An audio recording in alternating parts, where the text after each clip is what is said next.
Most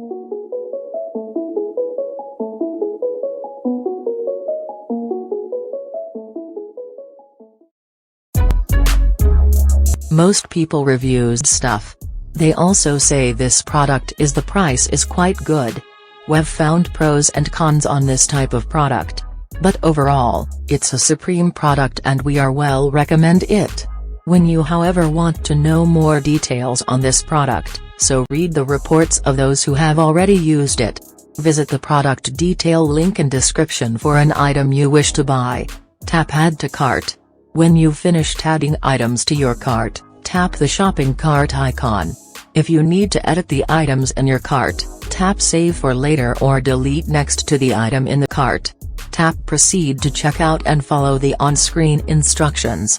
Review your order information and tap place your order to complete your purchase.